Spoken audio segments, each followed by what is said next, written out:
Bonsoir à tous, nous sommes le dimanche 27 juillet 2025 et voici les principales actualités à travers le monde. Diplomatie et conflits. Cambodge, Thaïlande, Asie, les affrontements frontaliers initiés le 24 juillet ont fait des dizaines de morts, provoqué des évacuations massives, plus de 100 000 déplacés, et suscité des appels internationaux à un cessez-le-feu immédiat. Le temple de Préaviar et des zones civiles sont particulièrement touchés.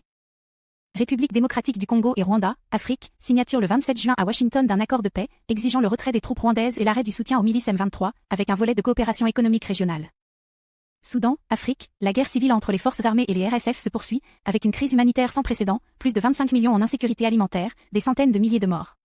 Les efforts diplomatiques peinent à aboutir à un cessez-le-feu durable.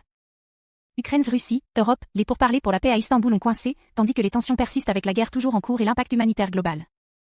Qatar, Moyen-Orient, diplomatie, joue un rôle pivot de médiateur, notamment dans le récent conflit entre les États-Unis, Israël et l'Iran. Le pays se positionne comme un hub diplomatique stratégique. Économie mondiale.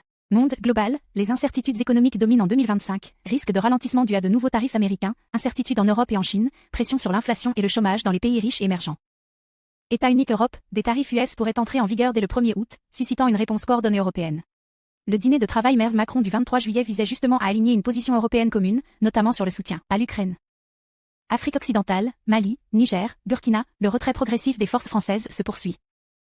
Le Sénégal prévoit la fin de toute base française permanente d'ici septembre 2025, symbole d'un repositionnement stratégique de Paris en Afrique. Culture, diplomatie douce. Finlande, Europe, à l'occasion du 50 anniversaire de l'acte final d'Helsinki, Helsinki organise une conférence visant à raviver l'esprit de détente pan-européenne. Zelensky y participera pour promouvoir un dialogue renouvelé face à l'agression russe. Royaume-Uni, la Cour royale de Londres a accueilli plusieurs représentants diplomatiques en visite d'adieu, ainsi que l'ouverture d'une exposition commémorant les 800 ans de la Magna Carta de 1225 à 2025. Voilà pour ce tour d'horizon de l'actualité mondiale en ce 27 juillet 2025.